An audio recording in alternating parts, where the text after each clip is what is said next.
Kita menginjak sesi terakhir pada hari ini. Pada kesempatan kali ini, Bapak Sunarto, selaku Wakil Kepala Sekolah Bidang Kesiswaan, akan memberikan paparan mengenai kesiswaan dan tata tertib siswa. Kami berharap Anda dapat menyimak dengan baik agar memahami perihal kesiswaan dan tata tertib siswa di SMK Ibu S. Sumoharmanto, Jatipur. Assalamualaikum warahmatullahi wabarakatuh.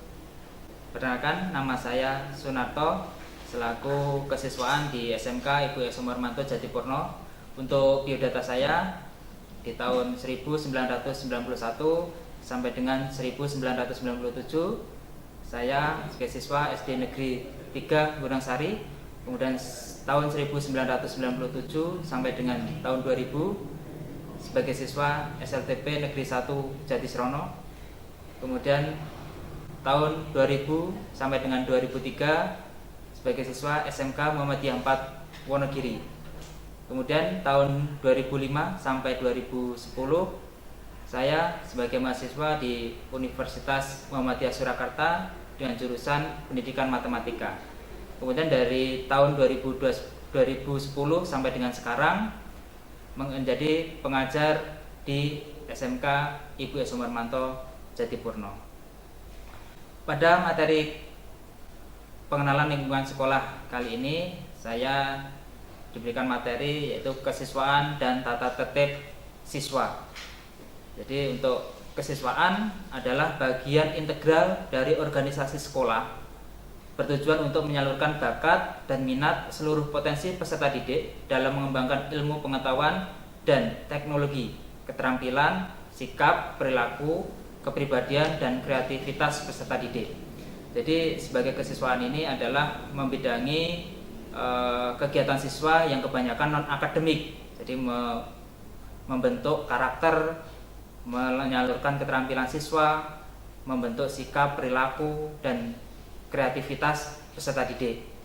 Kemudian peserta didik merupakan bagian dari generasi muda yang perlu diarahkan untuk mempersiapkan kader penerus perjuangan bangsa dan pembangunan nasional.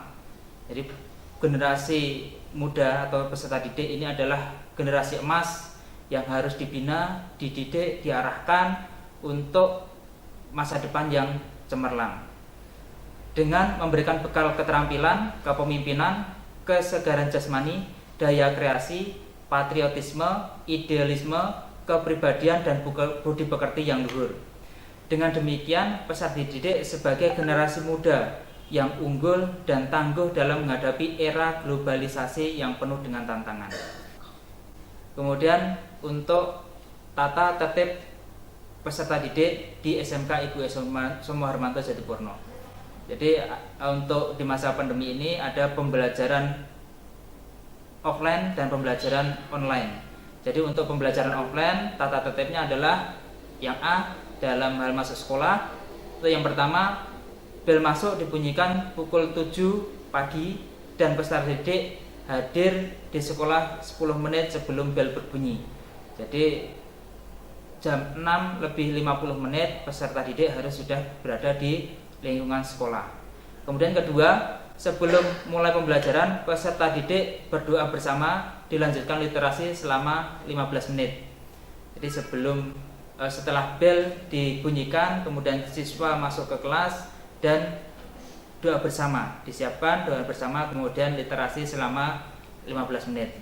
Untuk yang ketiga, jam belajar dimulai untuk hari Senin sampai dengan Kamis itu jam 7 sampai jam 16 atau jam 4 sore.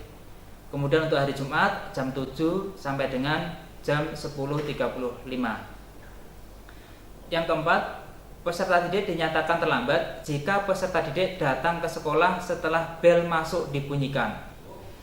Yang kelima, peserta didik yang datang terlambat wajib lapor kepada petugas piket atau BK. Jadi untuk peserta didik yang terlambat wajib lapor kepada petugas piket atau BK. Yang nomor 6, peserta didik yang tidak masuk sekolah karena sakit atau keperluan penting lain wajib memberi informasi tertulis dari orang tua atau wali paling lambat 2 hari setelah tanggal tidak masuk. apabila informasi tertulis diterima dari lebih dari 2 hari, peserta didik dianggap atau dicatat alfa atau tidak masuk tanpa keterangan. Jadi 2 hari setelah tidak masuk kok tidak ada keterangan, itu berarti dicatat alfa. Yang nomor 7, peserta didik tidak boleh meninggalkan kelas selama jam pelajaran berlangsung sebelum mendapatkan izin dari guru kelas disertai surat permohonan izin dari guru BK. Jadi ketika akan meninggalkan kelas, peserta didik wajib meminta izin kepada guru kelas, kemudian meminta surat izin kepada guru BK, kemudian dikembalikan kepada guru kelas sebagai bukti bahwa siswa tersebut sudah meminta izin kepada guru BK. Untuk yang 8, peserta didik tidak boleh meninggalkan sekolah selama jam pelajaran berlangsung sebelum mendapat izin dari guru kelas, guru piket, guru BK atau wakil kepala sekolah. Ini lanjutan dari yang di atasnya. Kemudian yang 9, kegiatan pembelajaran diakhiri dengan doa dan menyanyikan salah satu lagu daerah atau lagu nasional. Jadi sebelum pembelajaran diakhiri ditutup dengan berdoa, kemudian menyanyikan salah satu lagu daerah atau lagu nasional. Untuk yang B, kewajiban peserta didik. Kewajiban apa sajakah yang harus dipatuhi oleh peserta didik? Yang pertama, peserta didik wajib menghormati dan taat kepada kepala sekolah, guru, staf TU, dan karyawan sekolah. Jadi harus anggahungguh toto kromo, gunakan bahasa Indonesia sebagai bahasa di sekolah. Kemudian yang kedua, peserta didik ikut bertanggung jawab atas terselenggaranya kebersihan, keindahan, kelestarian, dan keamanan serta kelancaran jalannya pelajaran di kelas. Peserta didik wajib menjaga kebersihan. Ketika mungkin membuat sampah di dalam kelas, itu harus dibuang di tempat sampah. Ketika makan, sampahnya harus dibuang di tempat sampah, bukan dibiarkan di dalam kelas. Untuk yang nomor 3, peserta didik wajib menumbuhkan dan memelihara rasa kekeluargaan sesama warga sekolah. Jadi di lingkungan sekolah dilarang bertengkar, membuli, dan sebagainya. Harus tetap menjaga kekeluargaan sesama warga sekolah, baik itu kepada teman sejawat maupun kepada Bapak Ibu guru. Yang nomor 4, peserta didik memakai seragam dan atribut yang telah ditentukan. Yang A, pakaian seragam, yaitu pakaian seragam nasional, yaitu putih abu-abu, adalah pakaian yang dikenakan pada hari belajar oleh peserta didik di sekolah, yang jenis dan model warnanya sama berlaku secara nasional. Pakaian seragam nasional dikenakan pada hari Senin, Selasa, dan pada hari lain saat pelaksanaan upacara bendera. Jadi untuk pakaian putih abu-abu itu atau seragam OSIS itu digunakan pada hari Senin dan Selasa, dan saat upacara lain di sekolah maupun di luar sekolah.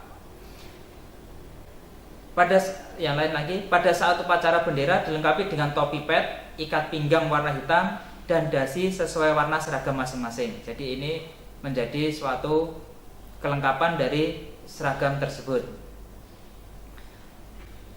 Selanjutnya, pakaian seragam khas sekolah adalah pakaian seragam bercirikan karakteristik sekolah yang dikenakan oleh peserta didik pada hari Rabu dan Kamis dalam rangka meningkatkan kebanggaan peserta didik terhadap sekolah.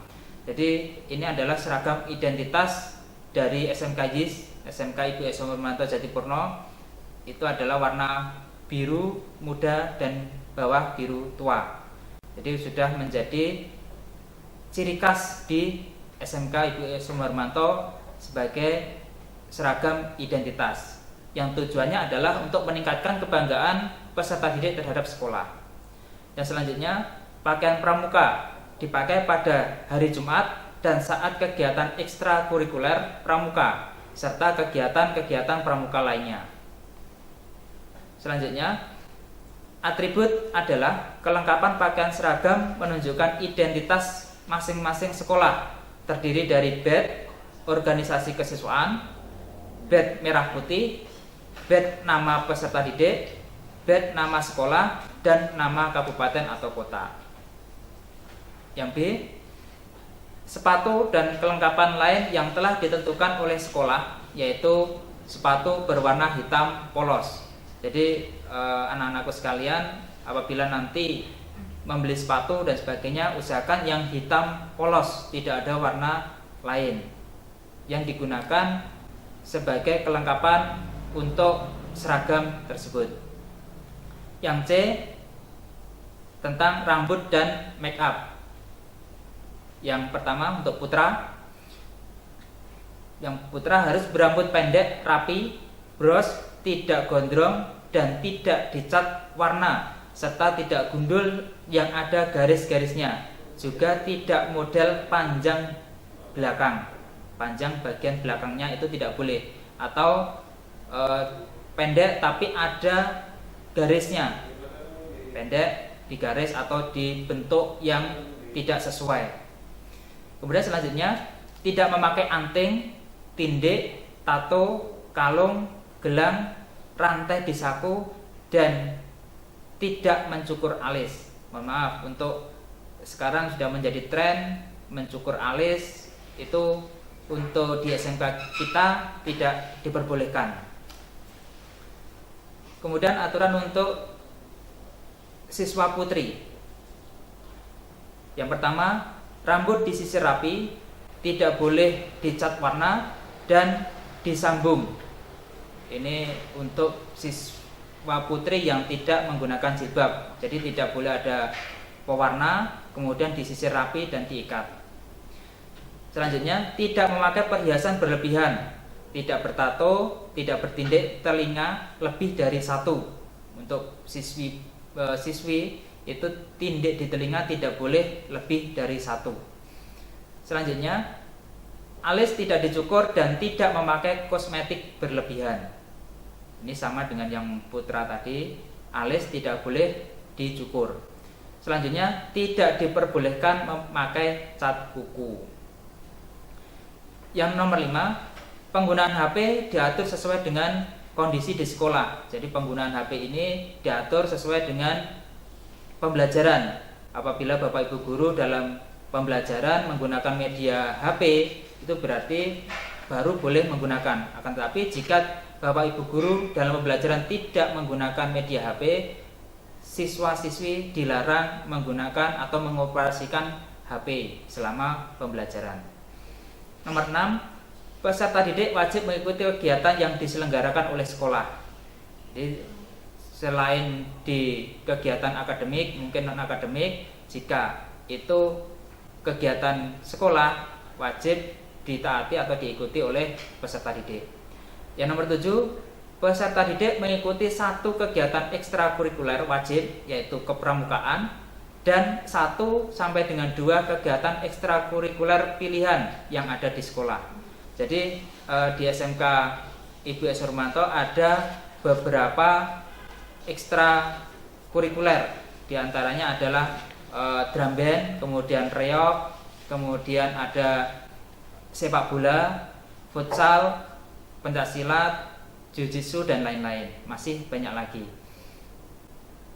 Selanjutnya, nomor 8, mengembangkan rasa ikut memiliki dan memelihara sarana prasarana dan inventaris kelas yang ada di sekolah. Jadi siswa-siswi diharap ikut memiliki dan memelihara sarana prasarana di sekolah, baik di dalam kelas maupun di luar kelas. Jadi untuk siswa-siswi tidak boleh mencoret-coret meja dan sebagainya yang sifatnya merusak. Nomor 9, menjaga nama baik sekolah, baik di dalam maupun di luar sekolah. Jadi selama dimanapun diharapkan peserta didik menjaga nama baik sekolah. Nomor 10, menjaga kebersihan dan ketertiban masing-masing kelas. Jadi ada mengadakan regu piket dan sebagainya yang harus menjaga kebersihan dan ketertiban kelas. Kemudian selanjutnya yang C, larangan peserta didik. Apa saja yang dilarang di SMK Ibu S. Murmanto kepada peserta didik? Yang pertama, peserta didik meninggalkan kelas atau sekolah tanpa izin. Ini tadi sudah disampaikan di depan bahwa izin itu ada alurnya. Kemudian yang kedua, peserta didik melakukan kegiatan yang bertentangan dengan norma hukum, agama, dan masyarakat. Jadi tidak boleh bertentangan dengan norma hukum, agama, dan masyarakat. Nomor 3, membawa barang di luar kebutuhan belajar dan alat komunikasi apabila tetap membawa segala risiko kehilangan dan kerusakan menjadi tanggung jawab pribadi. Jadi seperti yang saya sampaikan tadi, apabila Bapak Ibu guru dalam menyampaikan materi tidak menggunakan media HP atau alat komunikasi, maka peserta didik dilarang menggunakan atau membawa alat komunikasi atau HP. Nah, jika apabila ada kehilangan atau kerusakan, yang tanggung jawab adalah bukan pihak sekolah, akan tapi siswa-siswi masing-masing.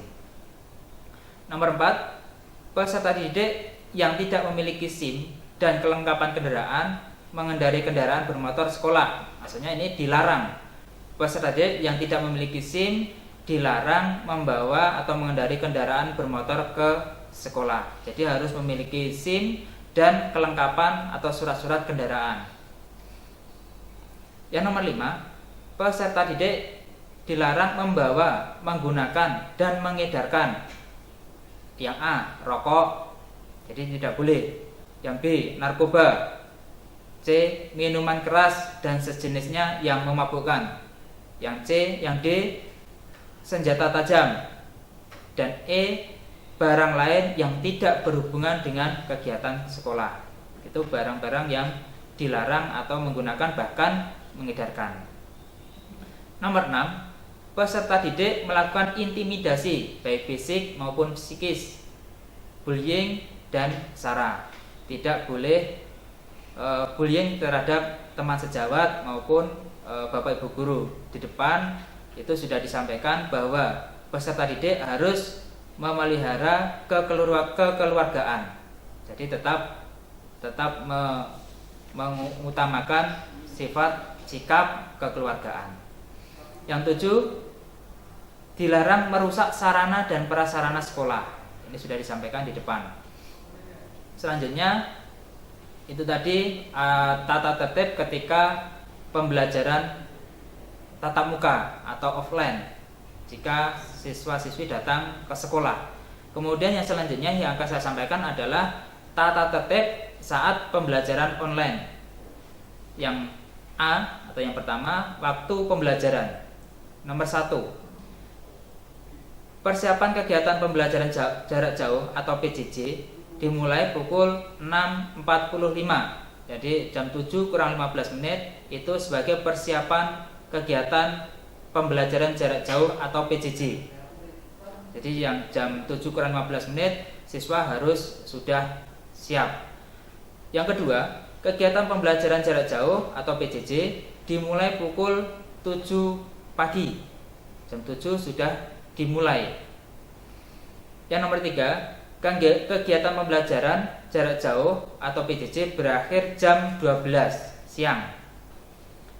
Yang nomor 4, siswa masuk dan melaksanakan pembelajaran jarak jauh atau PJJ selambat-lambatnya jam 7.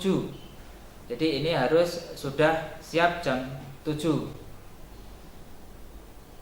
Yang nomor 5, siswa wajib mengikuti seluruh mata pelajaran dari jam 7 sampai jam 12 dari hari Senin sampai dengan hari Jumat. Jadi saya harap di PJJ ini nanti siswa-siswi semuanya bisa mengikuti dengan sungguh-sungguh, karena Bapak Ibu guru mempersiapkan pembelajaran online ini, pembelajaran jarak jauh dengan sungguh-sungguh. Jadi mohon untuk dikerjakan sebaik mungkin agar tidak memberikan sesuatu yang memberatkan di akhirnya. Yang selanjutnya, masalah keterlambatan atau ketidakhadiran.